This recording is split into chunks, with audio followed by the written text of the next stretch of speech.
सुरुवातीला बातमी आहे तापमान वाढीच्या परिणामांची। धाराशिव जिल्ह्यामध्ये कडक उन्हामुळे विविध प्रकल्पांमधील पाणी साठा एका महिन्यात 19% घटलेला आहे।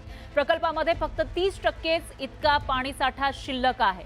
धाराशिव जिल्ह्यामध्ये 226 लघु प्रकल्प आहेत आणि त्यामध्ये यंदाच्या पाऊस काळामध्ये 728 दशलक्ष घनमीटर पाणी साठा जमा झाला होता।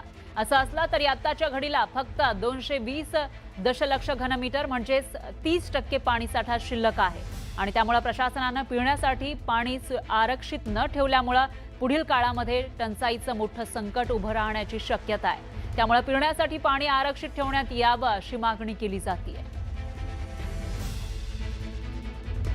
धाराशिव जिल्ह्यात सध्या कडक उन्हामुळे पाणी साठ्यात झपाट्याने घट होत आहे। गेल्या महिनाभरात जर बघितलं तर धाराशिव जिल्ह्यात 19% पाणी साठ्याची घट झालेलं हे सिंचन विभागाकडून मिळालेल्या आकडेवारी स्पष्ट झालेलं आहे। मी तेरणा धरणावरती आहे। हे तेरणा धरण महिनाभरापूर्वी जर बघितलं तर काठोकाठ भरलं होतं, मात्र आता हे धरण उघडं पडलेलं आहे।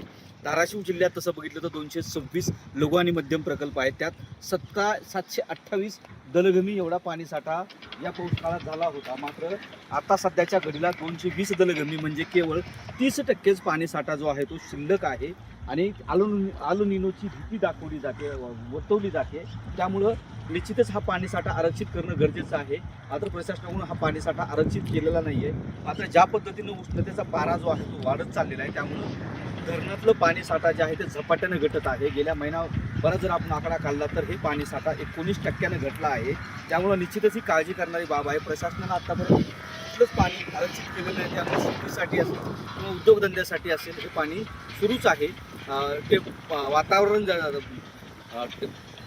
वातावरणाचा पारा जो आहे तो तापमानाचा तो वाढताच राहणार आहे। पेपर्स त्याचं संकट आहे। त्यामुळे निश्चितच प्रशासनानं जी आहे त्याची खबरदारी म्हणून हे पाणी आरक्षित करणं गरजेचं आहे। ज्या पद्धतीनं हे पाणी झपाट्याने घटत आहे त्यामुळे प्रशासनाला खबरदारी म्हणून याकडे पाहून हा पाणी साठा निश्चितच आरक्षित करणं सुद्धा गरजेचं आहे आणि तशी मागणी देखील केली जाते आहे। सागर जाधवसह बालाजी निळकर, न्यूज 18 मराठी, तेरणा धरण, धाराशिव।